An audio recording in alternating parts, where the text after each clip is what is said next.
Bueno, Adrián, gracias por la invitación, antes que nada. Bueno, la charla de hoy es sobre el Doppler arterial en miembros inferiores. Es un estudio que nos pide mucho y que es interesante, eh, sobre todo algunos aspectos que tienen que ver con la hemodinamia de la estenosis, que para mí es lo más lindo del Doppler arterial en general. Por ahí el Doppler venoso es aburrido, el Doppler arterial para algunos sí. Me parece que lo atrapante que tiene es descifrar las estenosis. Eso es lo más lindo a mi entender. Y después cuando lleguemos a esta parte les voy a hacer hincapié en algunas cosas que me parecen importantes. Bueno, la utilidad del método, sobre todo en la enfermedad aterosclerótica, o sea, el 95% de nuestros pacientes son pacientes que tienen enfermedad aterosclerótica, factores de riesgo, mucho pretest para enfermedad coronaria, cerebrovascular, miembros inferiores. Los sitios más comunes que tenemos que saber son bifurcaciones femorales, aductor, o sea, canal de Hunter, hipopliteas. Según las poblaciones, esto lo hemos hablado con algunos de los chicos que estuvieron haciendo conmigo Doppler, los diabéticos en general afectan más lo infrapatelar y el fumador en general es Hunter o bifurcación femoral. Eso también es bueno tenerlo en cuenta para ver cuando hacemos el breve interrogatorio de nuestros pacientes. Saber que por 2D lo que vemos es íntima media y el engrosamiento y las placas. Hay que tener cuidado con la calcificación arterial media, que es como una calcificación metastásica en la media de las arterias, sobre todo a nivel intrapatelar, que muchas veces altera nuestro informe porque pensamos que tiene una lesión y en realidad es rigidez y no es aterosclerosis. Un punto que lo subrayé acá es que la evaluación de la morfología de la placa no es una parte formal del examen, eso es una realidad. Uno informa en general velocidades, pero no se detiene a describir como en una carótida las características de la placa. Que bueno, habrá que tener en cuenta según el tipo de placa, porque hay muchas placas sí nos debemos detener. Al margen de que principalmente lo que tenemos que informar son las velocidades o la morfología espectral. Y por último, bueno, el espectro y las velocidades de picos históricos que son fundamentales para el Doppler arterial, tanto en el segmento estenótico como en los centímetros previos a la estenosis. Cuando hablamos de enfermedad aterosclerótica, no hablamos solo de las piernas. Es un gráfico muy lindo de la guía europea de enfermedad arterial periférica. Si vemos acá a la derecha, en amarillo recuadrado, enfermedad de miembros inferiores con un índice de tobillo-brazo menor a 0,9, ¿qué nos dice este gráfico de barras? Es que el paciente que ya ingresa por enfermedad arterial, casi un 70% va a tener involucradas las coronarias, casi un 20% las carótidas, y casi, o sea, en un rango entre el 10 y el 23% va a tener involucradas las arterias renales. Es decir, que los pacientes vasculares periféricos son pacientes panvasculares, eso no lo tenemos que perder de vista en general. Un breve repaso por la anatomía, que en realidad es para recordar. Uno en el Doppler de miembros inferiores habitualmente no explora lo que es pelvis menor, pelvis en general, ni aorta, pero a veces necesitamos ir a buscar el traductor convexo, sobre todo también en los pacientes obesos con mucho tejido cerebral subcutáneo, para ir a ver la región, por encima de la región inguinal. Sabemos de que la aorta se bifurca, forma la ilíaca primitiva, las ilíacas internas y externas.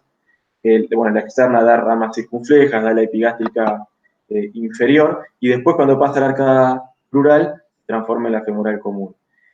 Cuando uno explora esa región, que en realidad yo no lo hago habitualmente, no sé si ustedes lo hacen, pero cuando tenemos un flujo espectral en las femorales, que nos hablan de que puede haber algo arriba, sí voy en búsqueda de algún tipo de estenosis. Saber que cuando la aorta se bifurca, las ilíacas se van hacia la profundidad, que cuesta mucho verlas, no es fácil, hay un rédito de 40-60% sin una buena preparación. Que la arteria está por delante de la vena y que cuando todo el paquete vasculo-nervioso llega hacia la arcada crural, se superficializa y la vemos como si fuese una U que sube hacia la arcada inguinal. Sigue estando la arteria adelante y la vena por detrás, eso hay que tenerlo en cuenta. Cuando llegamos a la región de la ingle, pasamos por la arcada crural, la arcada inguinal. Recordemos como toponimia la carita de Mickey Mouse. Cuando empezamos a bajar, lo primero que vemos es la posición juxtapuesta de la vena y la arteria, la vena siempre por dentro. Bajamos un poquito, a 1 centímetro de la arcada y vamos a tener la salida de la vena safena interna con su callado. Seguimos bajando. La primera bifurcación que vamos a tener es la bifurcación arterial, se da unos 4 a 6 centímetros de la arcada. Después recién al 1,5 cm, 2 centímetros se da la bifurcación de la vena.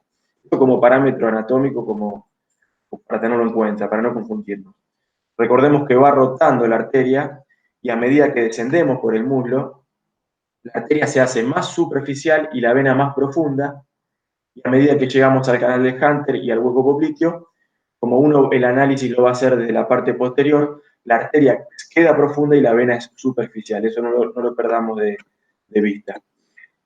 Más complicado es todavía el análisis de la región infrapatelar. Después vamos a ver los coeficientes de capa, los índices de concordancia entre operadores. Es una región, la verdad que más compleja para analizar. Cuando uno analiza el rédito que tiene por Doppler, todo lo que es suprapatelar, hay mucha concordancia, tanto en angiografía como en Doppler, como interobservador, porque son vasos de más calibre. Ahora, cuando uno baja por debajo de la pantorrilla empiezan los problemas, de la rodilla empiezan los problemas. Básicamente, cuando la arteria femoral superficial cruza el canal de aductores, se transforma en poplitea, recordemos, hace unos 5 a 6 centímetros, da la tibial anterior, que atraviesa la membrana interósea entre el peroné y la tibia, y se va a alojar en la región anterior de la pierna, bien profunda en la masa tibial anterior, por fuera de la carilla externa de la tibia, y una vez que da la tibial anterior, todo lo que sigue hacia abajo a nivel posterior es el tronco tibio peroneo, que tiene muchas variantes anatómicas, pero la primera rama que da, o la rama que da hacia interna, es la tibial posterior, que va interna a la pierna, y la segunda rama, o la rama externa, perdón, es la rama peronea, que es muy difícil de encontrarla. Si vemos no sé si tengo cursor, acá sí se ve el mouse, este es un corte a nivel de la pantorrilla, en donde vemos el tronco tibio peroneo y la tibial anterior hacia adelante. Estos son los diferentes ángulos de insonación donde podemos encontrarlas a las arterias, y a nivel del tobillo ya tenemos la bifurcación. Por detrás de la fíbula o el peroné vamos a tener la peronea, que siempre va acompañada con 2 venas peroneas o más, y por detrás de la tibia vamos a tener la tibial posterior. Muchas veces uno lo que hace es cuando insona la arteria tibial anterior, va bajando, hay que tener cuidado con la profundidad, porque a veces cuando uno ingresa mucho no se da cuenta que atraviesa la membrana interósea y lo que está analizando la peronea, y a veces uno informa mal. Esto me ha pasado cuando fui a ver la artigrafía, que lo que describí fue la peronea y en realidad me pasé por alto la tibial anterior. A medida que llegamos al tobillo, la tibial anterior se hace bien superficial, pasa al tobillo y se transforma en pedia, recordemos, y después en el arco plantar superior. Y la peronea va pegadita al peroné y la tibial posterior es la que va del arco plantar propiamente dicho. Tener en cuenta que hay variantes anatómicas, esto se lo dejo, después se los paso. Básicamente las variaciones anatómicas se dan en territorios infrapatelares, sobre todo en tibial anterior y en la pedia. Hasta un 12% no tenemos pulso de pedio, eso hay que tener cuidado en el informe. Es algo que nos puede pasar de informarlo como una oclusión o una obstrucción severa de la tibial anterior, pero en realidad es una variante anatómica, eso nos daremos cuenta después en la etiografía, es muy difícil de determinar. O localizaciones anómalas de la pedia, que no discurren por la cara anterior del pie. Y bien, vamos a entrar en lo que es el Doppler, que quizás es lo más interesante. Los miembros inferiores, como todo vaso de alta resistencia, se caracteriza por tener un flujo trifásico. A diferencia de territorios de baja resistencia, como son todos los órganos nobles, carótida interna, renales, coronarias, donde tienen flujos monofásicos con componentes diastólicos muy importantes, porque son órganos que necesitan estar irrigados durante todo el ciclo cardíaco. Tenemos vasos de moderada resistencia, como las carótidas externas, que se pueden transformar de baja resistencia según la situación hemodinámica de las carótidas internas. Después pasamos a los territorios, a los vasos de alta resistencia, básicamente lo que sucede en los miembros inferiores, que en determinados momentos esa alta resistencia por las demandas, por la reserva diastólica que tienen, uno necesita mejorar la diástole, entonces son vasos que están preparados para aumentar su calibre, para vasodilatar y transformarse. Por eso, en el análisis espectral hay que tener muy en cuenta lo que sucede, tanto proximal como distal a una estenosis o a una situación hemodinámica particular que está atravesando el paciente. Básicamente, ¿en qué consiste el flujo trifásico? La primera fase del flujo trifásico es la sístole ventricular, o sea, es la onda de pulso, la contracción ventricular, la vemos reflejada como una deflexión bien positiva que todos conocemos. Esa es la sístole ventricular. Cuando el corazón se empieza a desprecargar porque se empieza a vaciar, hay un rebote negativo que es la caída de la presión, esa profundidad de caída va a depender básicamente también de la resistencia periférica. Cuando la resistencia es muy baja, esa caída va a ser bien profunda, o va a ser muy chiquita si la resistencia es más alta. Y el tercer componente del flujo trifásico es la retracción elástica de los vasos. Básicamente los vasos de gran calibre como la aorta o las arterias femorales, que tienen una elástica media muy importante, y se va a dar sobre todo en pacientes más jóvenes, en pacientes más añosos, pacientes renales, alteraciones del metabolismo fosfocálcico, la capa media se va a ver afectada, entonces muchas veces perdemos esa retracción elástica y lo vamos a ver reflejado en muchos pacientes que tienen flujo bifásico. No necesariamente es patológico, sino que es un acondicionamiento que tuvo esa arteria a lo largo del tiempo por las condiciones clínicas del paciente. Entonces, muchas veces el patrón bifásico debe ser considerado normal, entre comillas, lo vamos a ver más adelante. Bien, acá están los patrones de flujo, entre comillas, normales, o que en determinadas condiciones los vamos a ver como patológicos, pero en realidad representan no una patología de la arteria, sino una condición del paciente. Como dijimos, el flujo bifásico, podemos tener flujos monofásicos en los miembros inferiores de baja resistencia, esto es, pacientes post-ejercicio con mucha vasodilatación en las masas musculares, en donde todas las arteriolas van a estar dilatadas, esa onda de pulso que llega, el primer componente no va a tener una resistencia, por lo tanto no va a haber un flujo negativo por una resistencia arteriolar, sino que va a haber una entrada de sangre por la vasodilatación y vamos a tener un componente diastólico importante. Esto no es patológico, si uno espera que el paciente termine toda la etapa de recuperación, seguramente su flujo retorna a la normalidad. Cuando uno hace un calentamiento de la extremidad o cuando uno hace una prueba de hiperemia, por ejemplo, coloca un manguito en una pierna, lo insufla por encima de la presión sistólica y lo deja 5 minutos, cuando uno suelta, las arteriolas distales a esa obstrucción provocada van a generar una vasodilatación tal de que vamos a tener un flujo monofásico de baja resistencia. Y luego los pacientes de terapia típicos que tienen celulitis, vasculitis en miembros inferiores, que vamos a encontrar mucho componente diastólico, es un patrón inflamatorio. Y otro ejemplo de flujos normales es la compresión excesiva, o lo que le dicen el examen del residente, que es un poco peyorativo, pero me pasa aún todavía cuando uno, sobre todo en los territorios infrapatelares, presiona mucho, cuando hay mucho edema y uno quiere llegar porque tengo mucho edema y no me deja ver la arteria, cuando uno presiona mucho podemos tener esos flujos, esas espigas bien pronunciadas con mucha velocidad, que también la vemos muchas veces en los síndromes compartimentales. Y cuando uno afloja la mano, se desenmascara ese flujo bifásico normal. Bien, no podemos soslayar la clínica, obviamente, si bien estamos en una charla enmarcada en imágenes, la clínica es fundamental y como todo examen hay que hacer un breve interrogatorio de qué tipo de clínica tenemos enfrente, de qué tipo de paciente. Y básicamente en las piernas tenemos que dividir dos grandes grupos, lo que es agudo y lo que es crónico.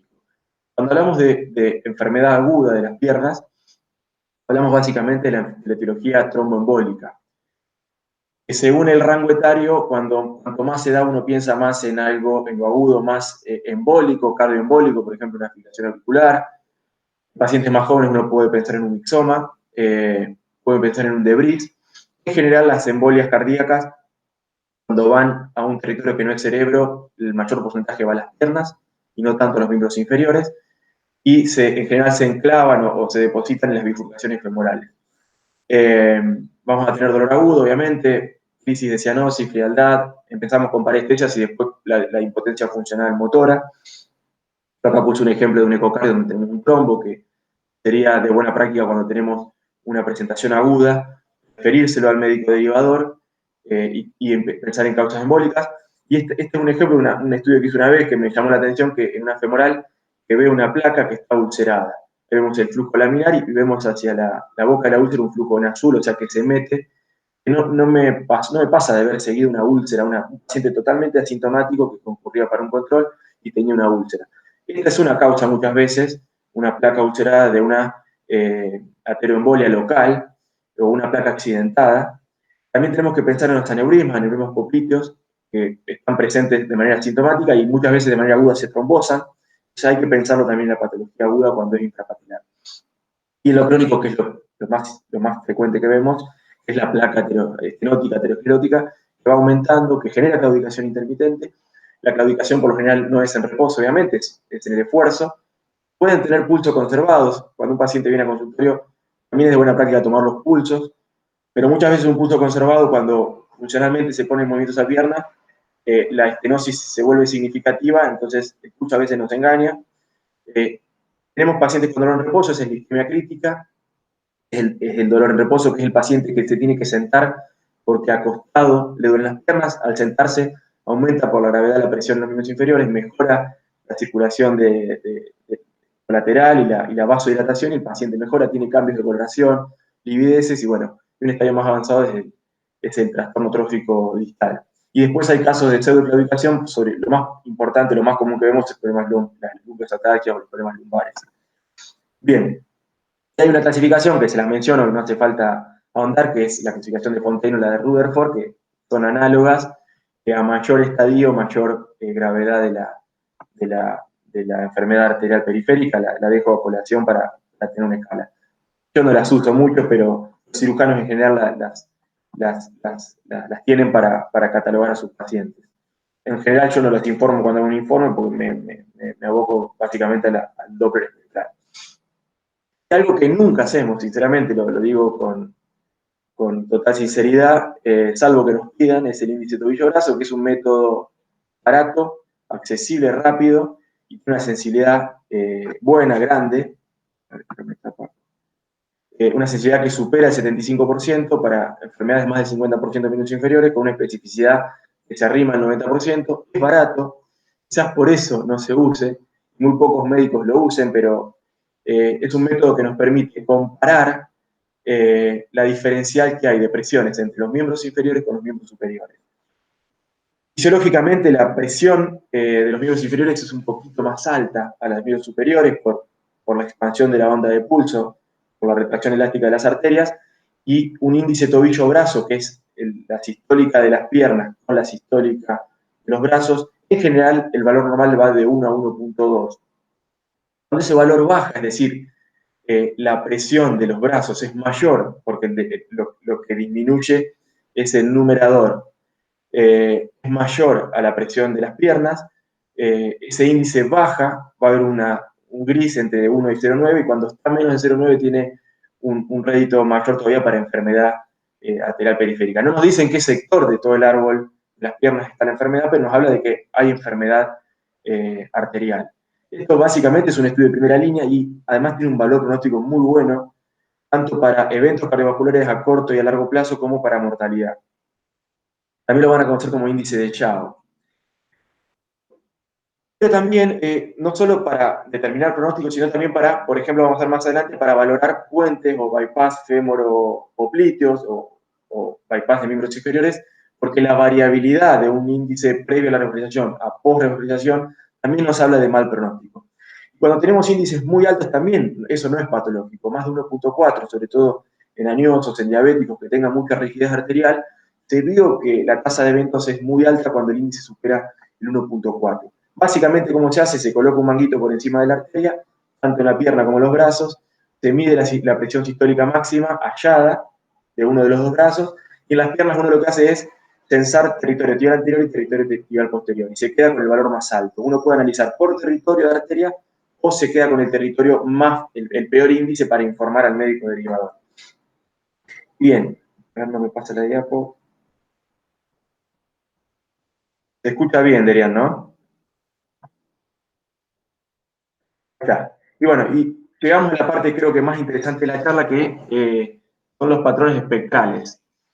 A mi entender, el Doppler en general para mí es lo más, si se quiere, alucinante de este tipo de estudios, que es descifrar dónde está la estenosis y tomar elementos de nuestro análisis, de nuestra semiología, de la pantalla del Doppler, y decir, bueno, decirle al cirujano, decirle al médico derivador, qué es lo que vemos. Esto rápidamente, ahora vamos a pasar a la próxima diapositiva, que para mí esta es la diapositiva más importante de todas.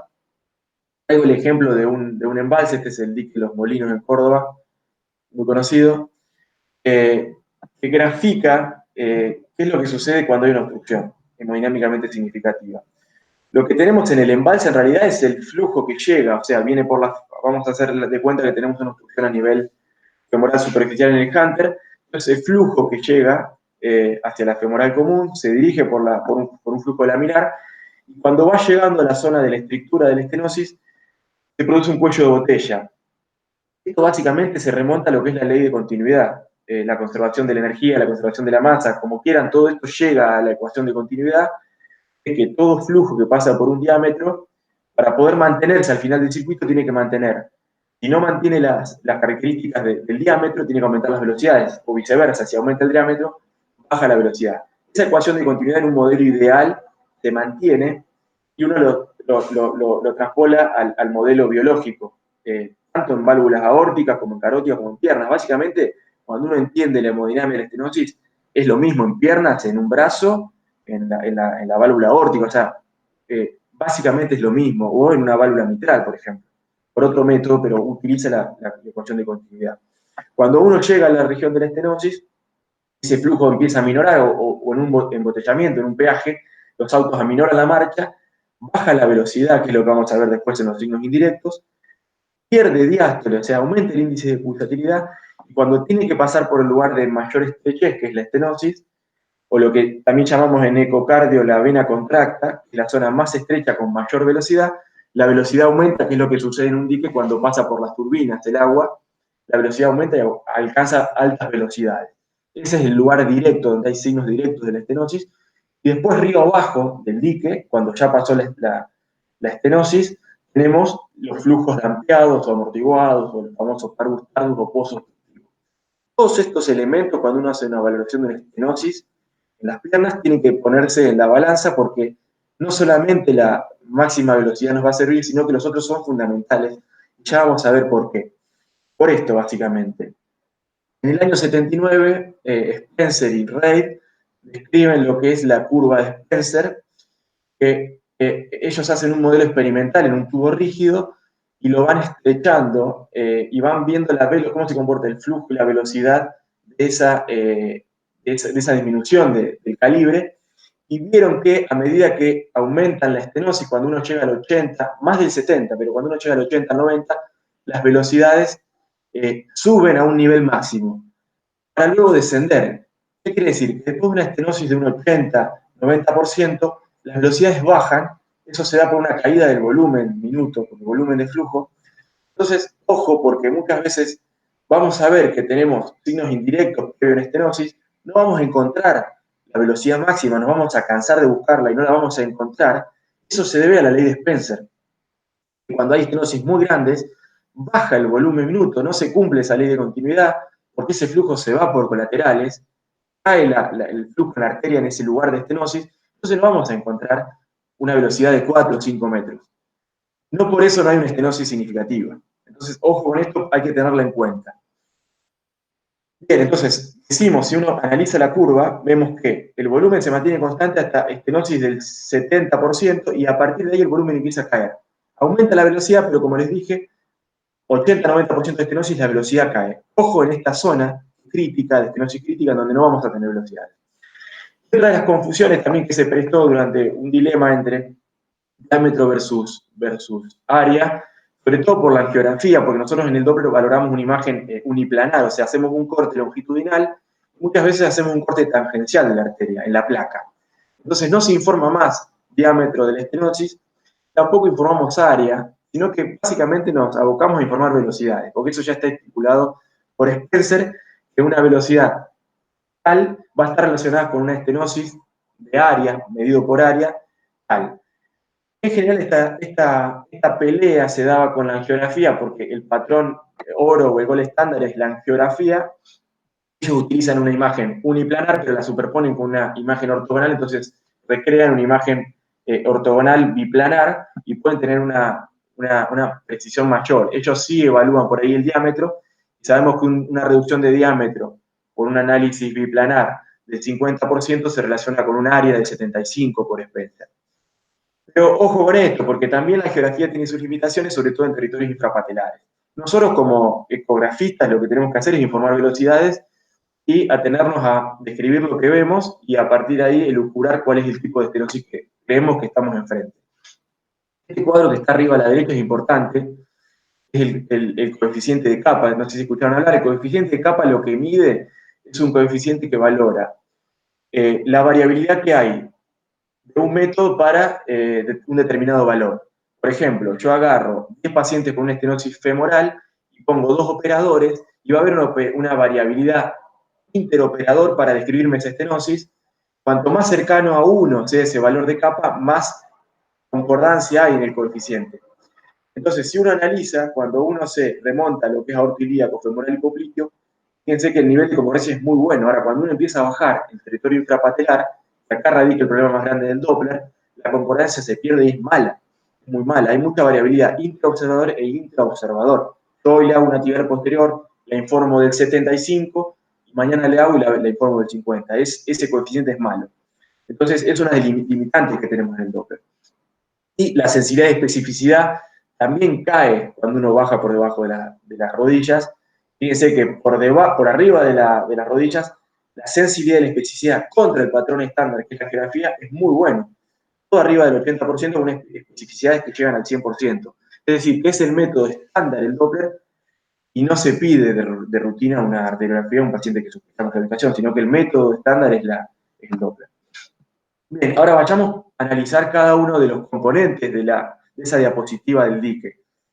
Tenemos fenómenos preobstructivos, fenómenos obstructivos y fenómenos postobstructivos, como dijimos. Los fenómenos preobstructivos ahora los vamos a detallar, pero básicamente son las velocidades disminuidas, ausencia de flujo diastólico porque aumenta el índice de pulsatilidad, o sea, baja la diástole, y la resistencia aumentada, que es básicamente lo mismo. Los signos obstructivos, que es propiamente dicho en la obstrucción, es el aumento de la velocidad de pico sistólico, hay un ensanchamiento espectral, vamos a tener en color el aliasing y un aliasing espectral, o sea, se nos va el espectro de la imagen, vamos a tener que aumentar el PRF y la escala, y el ratio que ahora vamos a ver qué es. Y los signos post-obstructivos, que son muy importantes para lesiones más del 75%, que es el dampeo de las presiones, el famoso flujo parvus-tardus, y vamos a tener diferentes flujos, diferentes resistencias según el paciente que tengamos enfrente. Básicamente en la zona estenótica vamos a saber que es la parte más estrecha, es el aumento máximo de la velocidad, pero cabe recordar que la sola utilización del BPS no es lo único por Spencer, recordemos, porque en estenosis muy grandes podemos estar pifiando la medición de esa estenosis. Recordemos que se pierde el volumen y entonces caen. ¿Y a qué le decimos de manera significativa una lesión? Bueno, cuando el grado de estenosis, a partir del cual el grado de estenosis, distalmente una caída de la presión. Es decir, si el flujo postestenótico es un flujo patológico, esa lesión es significativa. Es decir, va a ser isquémica. Bien, vamos a los signos directos. ¿Cuáles son las banderas rojas? Obviamente, el alias incolor. Muchas veces, donde yo me formé, en el centro donde yo estaba, había como 2 escuelas. Una escuela era escanear todas las arterias, que eso lleva mucho tiempo, y otra escuela era ir distalmente, si teníamos trifásico en pedias, tibial anterior, tibial posterior, todo lo que estaba por encima era normal. La verdad que con experiencia uno a veces tiene lesiones significativas en femorales y cuando va a la pedia tiene flujos trifásicos, eso no se lo explica, eso lo he visto. Y básicamente tiene que ver por cómo está la circulación colateral y el flujo distal. Por eso, a mi entender, lo que hay que hacer es un escaneo de toda la arteria, de todo el recorrido, desde arriba hacia abajo. Buscar con color, porque el color va a ser el fusible para ver dónde hay aliasing. A partir de ese aliasing, trazar un espectro, recordemos el ángulo de 60 grados, o menos de 60, entre 50 y 60. Ver las velocidades, censarlas, medirlas, informarlas. Y por último, me parece lo más valioso de todo es el ratio SS.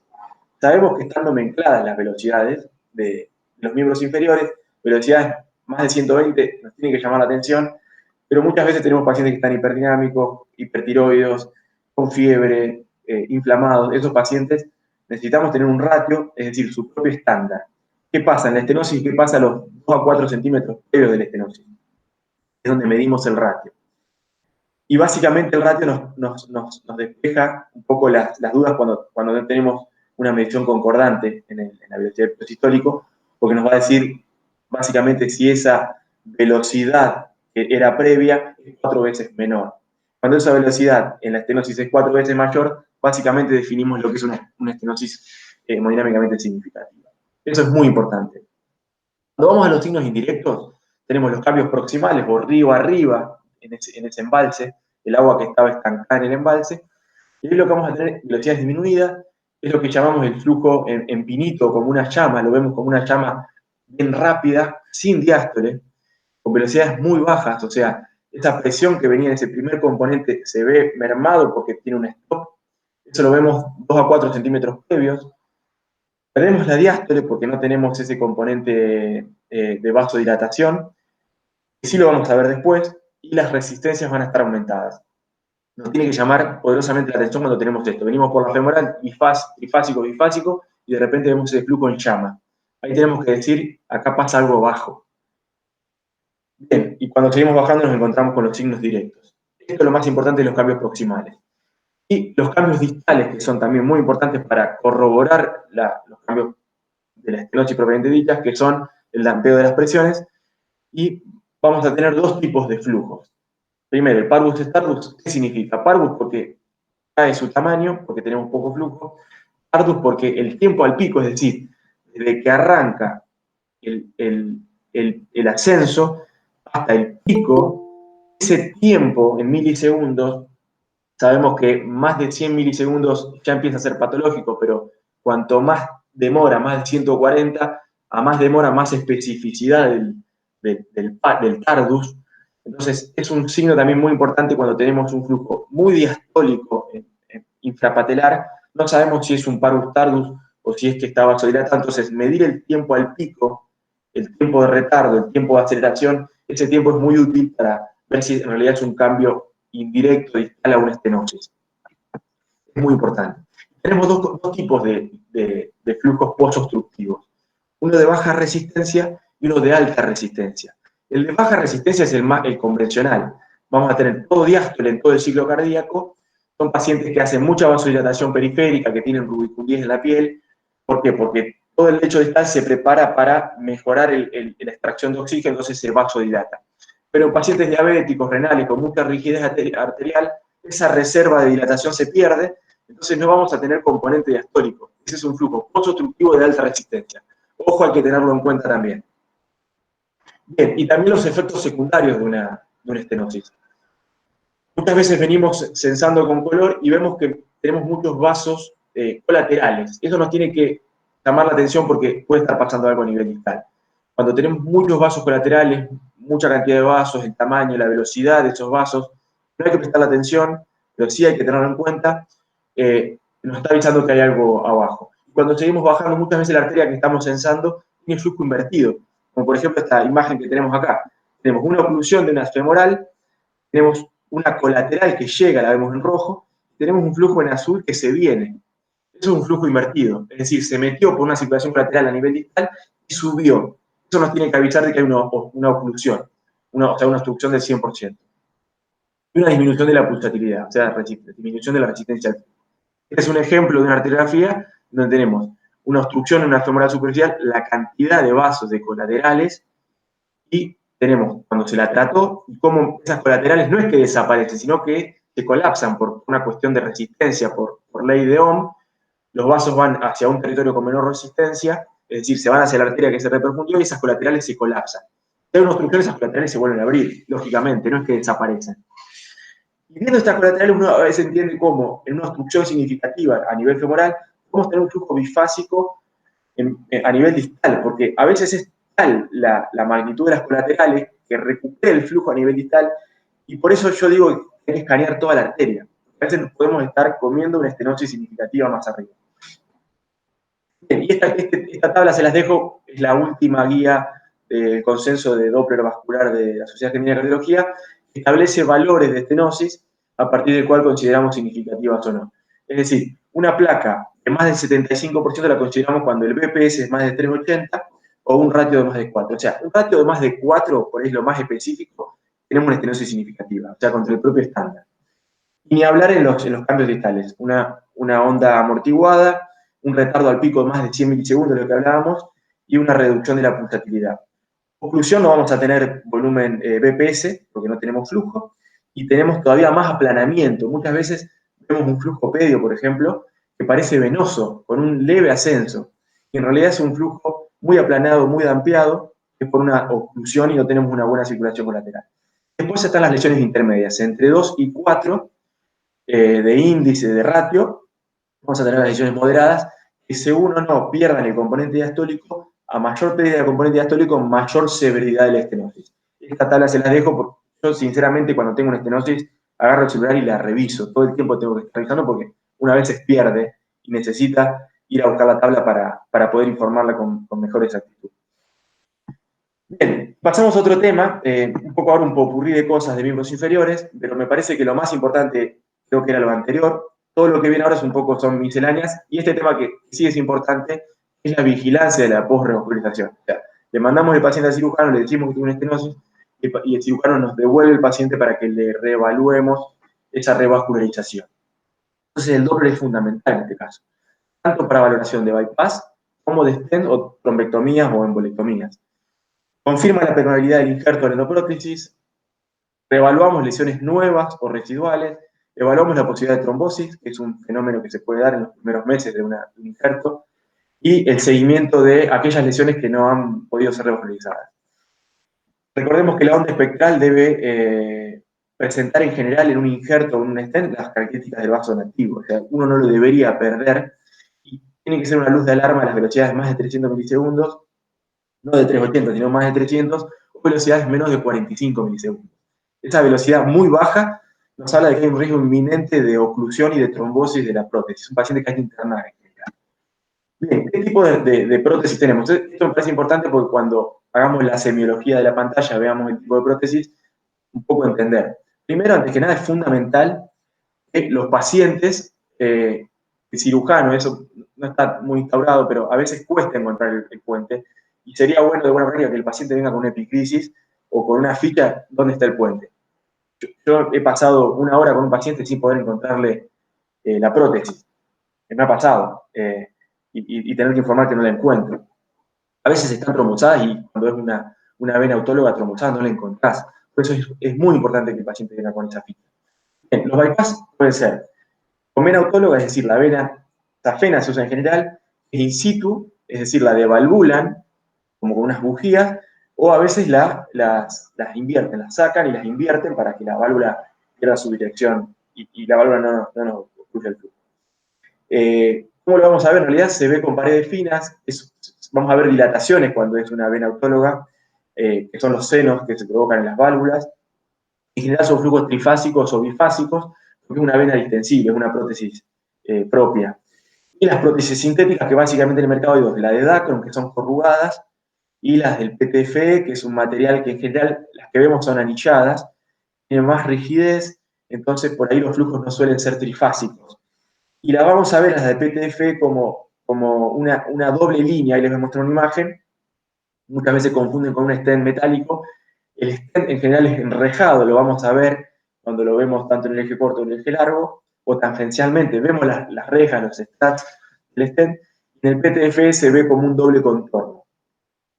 En general los cirujanos usan vena autóloga o prótesis, y después se intenta la revascularización con angioplastia. Como en general suelen ser lesiones largas, las angioplastias tienen mucho porcentaje de fracaso, entonces en general se tiende a hacer el bypass.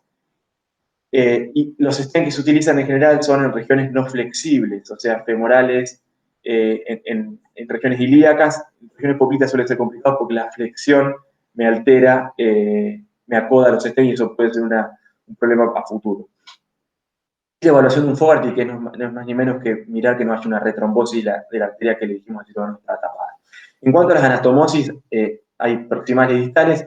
Los puentes pueden ser axilofemorales, axilopopliteos, aortos femorales, aortoilíacos, ilíacos femorales. Los cruzados son los pacientes que tienen ocluida una arteria, por ejemplo, una femoral, y le hacen un fémoro femoral cruzado que atraviesa de una pelvis de una cresta ilíaca hacia la otra, los femoropopliteos o fémoros distales. Y las ubicaciones en general suelen ser subcutáneas, uno los puede palpar, los puede sentir el frémito, y por eso hay que tener mucho cuidado cuando uno hace la inspección de estos puentes, porque a veces una simple compresión nos ocluye el puente. O sea, hay que hacerlo muy sutil al estudio porque a veces en realidad no lo encontramos porque lo estamos comprimiendo.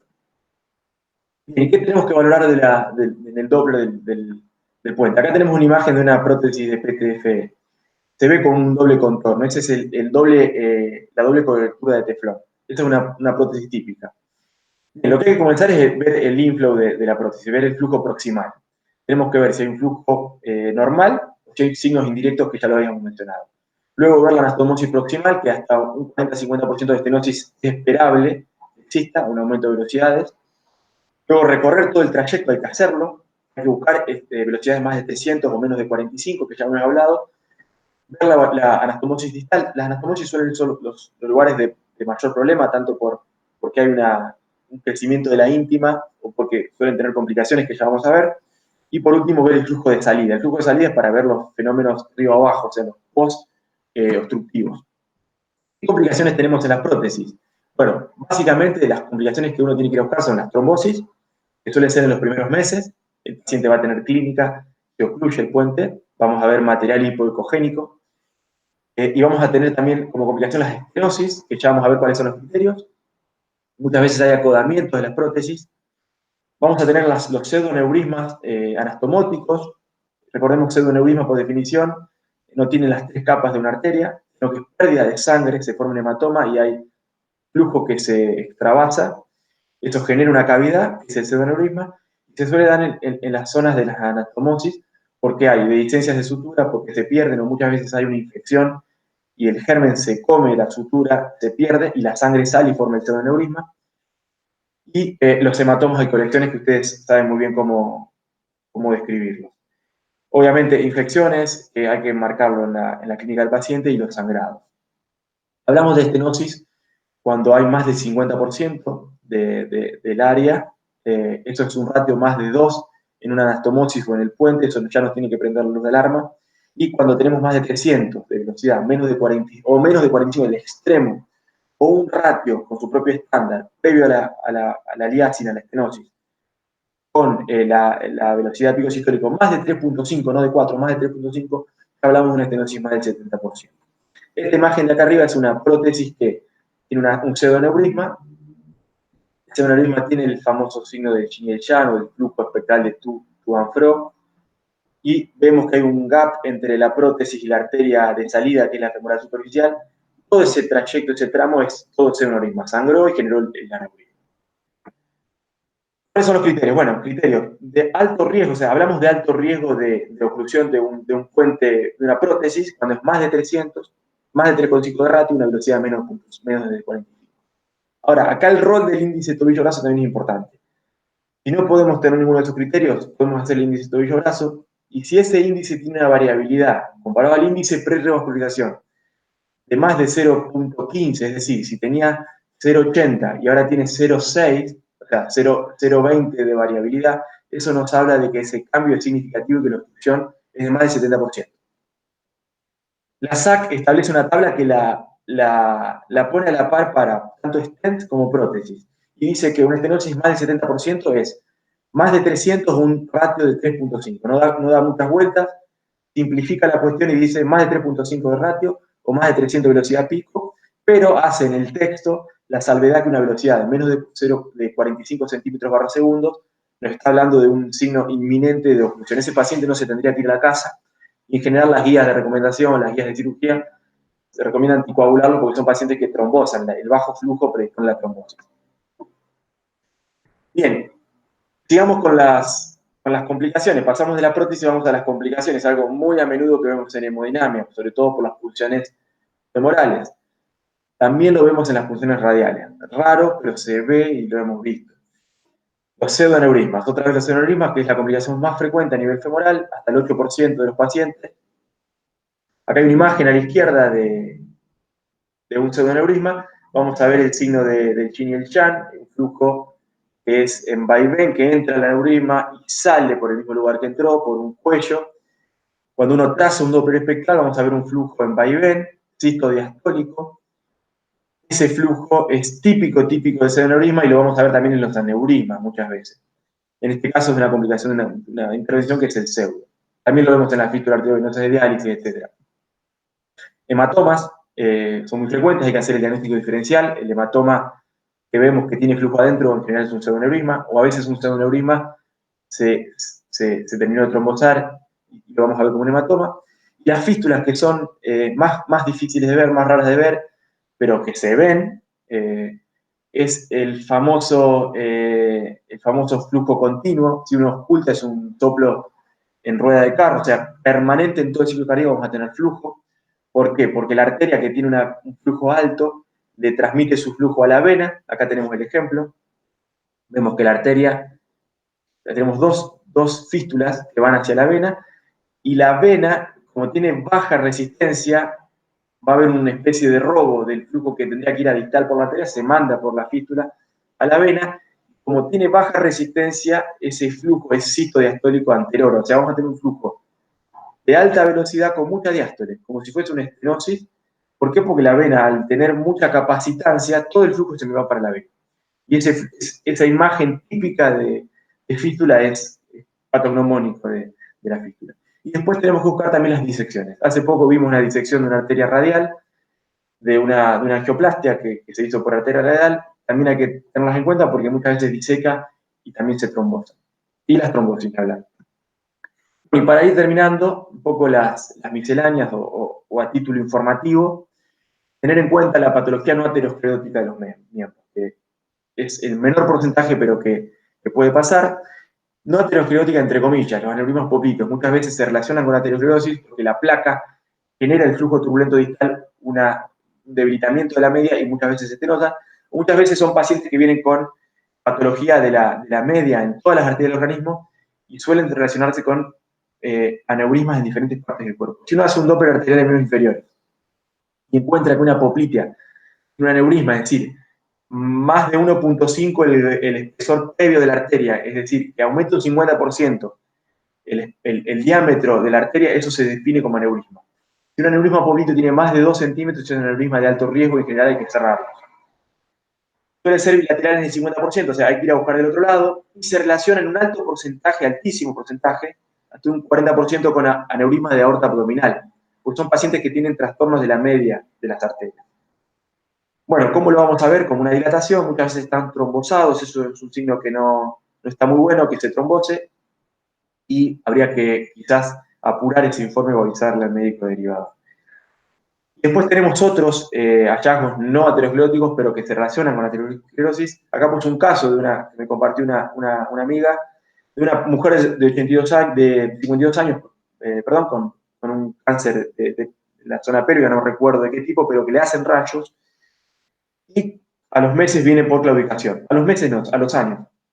Le hacen un Doppler, van a ver un flujo trifásico de la femoral común derecha, y del lado izquierdo ven un flujo dampeado con mucha diástole, con descenso de velocidades, entonces sospechan que puede haber algo arriba. Le hacen una angiotomografía y lo que ven es como si fuese un hachazo que no se le asemeja a una lesión aterosclerótica, por más que tenga placas, si uno ve, porque bueno, la radiación o las lesiones actínicas también dan aterosclerosis, y lo que tenía en realidad, lo que se determinó era una lesión por agresión de los rayos actínicos.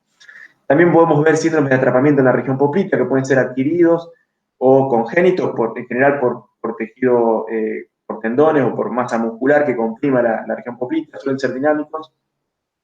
Quistes de la adventicia crece y genera quistes, que suelen ser quistes líquidos, hay que tenerlos en cuenta. La endofibrosis de la arteria ilíaca suele darse en deportistas, tipo ciclistas o maratonistas, en la zona ilíaca por la hipermovilidad. La media suele tener una hipertrofia, eso genera compresión dinámica. Displasia fibromuscular, que suele verse en las mujeres jóvenes, también de la arteria renal. Y las vasculitis. Pensar en vasculitis cuando tenemos engrosamiento circunferencial, longitudinal, una íntima bien prominente. Pensar en una vasculitis, un paciente que pueda tener alguna enfermedad de Takayasu o de célula gigante, si bien no es lo más común en los miembros inferiores, hay que pensarlo. Bueno, eso es todo, gente. Básicamente creo que es un poco el resumen de lo que es miembros inferiores. Pero recargarles que lo más importante a mi entender, porque es lo que hacemos todos los días, es la hemodinamia de la estenosis. Si uno entiende la hemodinamia de la estenosis, me parece que está apto a poder realizar un Doppler de miembros inferiores. Obviamente hay un montón de misceláneas, como vimos, que es muy raro de ver. De 100 estudios, capaz que 5 pacientes uno puede ver con alguna miscelánea. Y en ese caso, sinceramente, uno siempre recurre al libro. Así que lo más importante es entender qué sucede con el flujo de las arterias para poder informar al médico derivador. Un poco es eso. Derian, no sé si si quieren hacer alguna pregunta.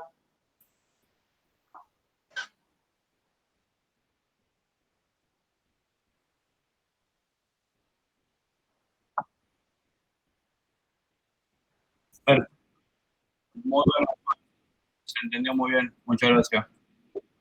A ver, espera que no sé si dejé de compartir. Ahí está.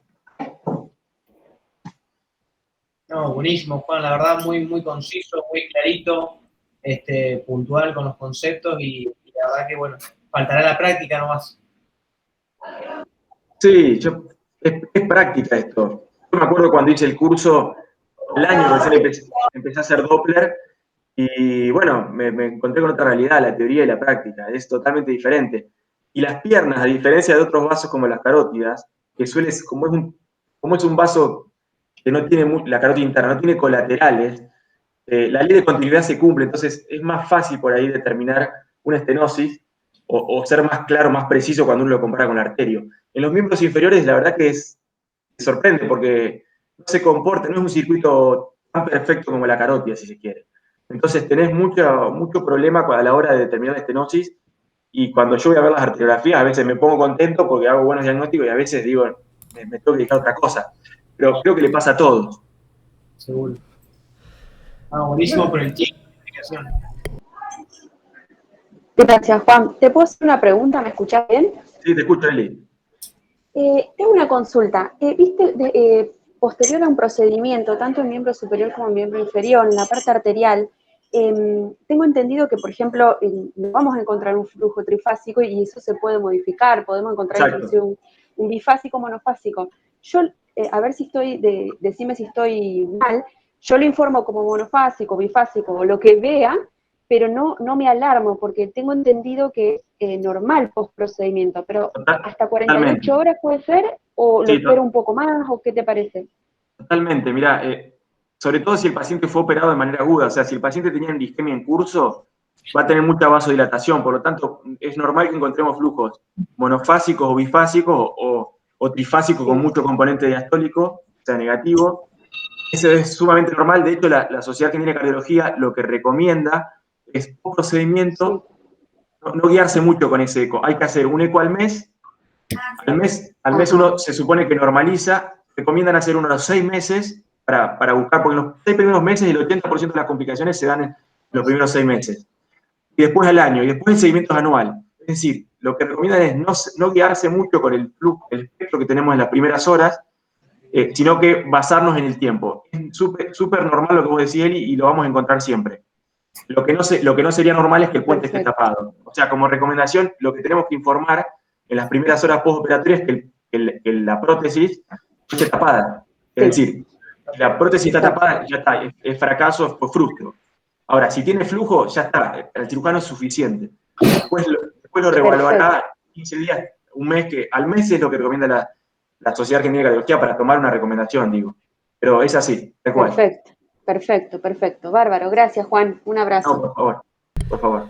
Juan, te hago otra consulta porque me imagino que ahora cuando los chicos vayan a practicar todo esto que nos enseñaste, les va a pasar continuamente.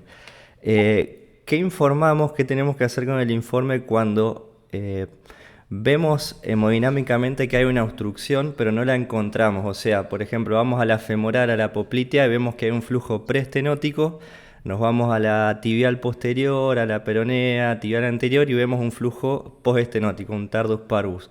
Pero, por ejemplo, nos vamos a la pantorrilla, no encontramos el sitio de obstrucción, pero sabemos que anda por ahí. Sí, eso pasa muy seguido. Y aparte es re difícil. A mí me pasa que el tronco tibio peroneo, cuando sale la tibial anterior se ve fácil. Si uno la busca en la masa muscular proximal de la tibia anterior, hace como un cachado, va hacia adelante y uno la ve como si fuese un palo de golf. Y se ve casi siempre. Ahora, el tronco tibio peroneo, que encima es una zona que en los diabéticos se enferma, los que claudican la tienen casi todos enfermos, es re complicado. Yo lo que hago es ser descriptivo. Hay una premisa que cuando en imágenes no podés dar un diagnóstico, tenés que describir lo que ves. Yo lo que hago es describir los cambios preobstructivos, describo lo postobstructivo y en la conclusión pongo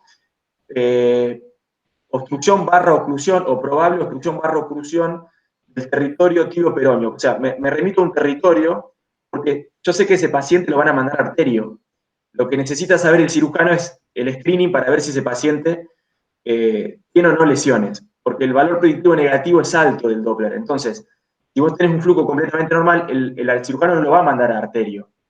Entonces, yo no necesito exactitud en decirle si el tronco tibio-peroneo tiene una lesión del 50 o del 75. Le tengo que decir si es hemodinámicamente significativo por los signos post-obstructivos, sobre todo. Entonces, yo me remito a eso. Pongo probable obstrucción / oclusión de territorio tibio-peroneo o de territorio infrapatelar directamente. Directamente pongo así. Bien, perfecto. No sé si hay alguna otra duda. Muy buena. No, Adri, todo bien. No, gracias. Gracias, Juan. Muy Bueno, chicos, Bueno, no, perfecto. a ustedes por la invitación. Gracias, Adrián. Y bueno, a disposición para cualquier otra charla sobre Doppler o cardio, lo que quieran. Bueno, Juan, muchísimas gracias. La verdad que excelente. Ahora te por la todo. mando, Sí, te la mando así bueno, la tenemos grabada, ahora en un ratito igual la vamos a subir para que los chicos que no pudieron buenísimo. estar o el que la quiere volver a ver pueda volver a ver. Buenísimo, Adri, buenísimo. Bueno, muchas gracias, Juan. Gracias. Saludos. Nos vemos. Hasta luego. Hasta luego. Nos vemos. Chao, chao. No, dale, yo un ratito mientras se paciente. Dale.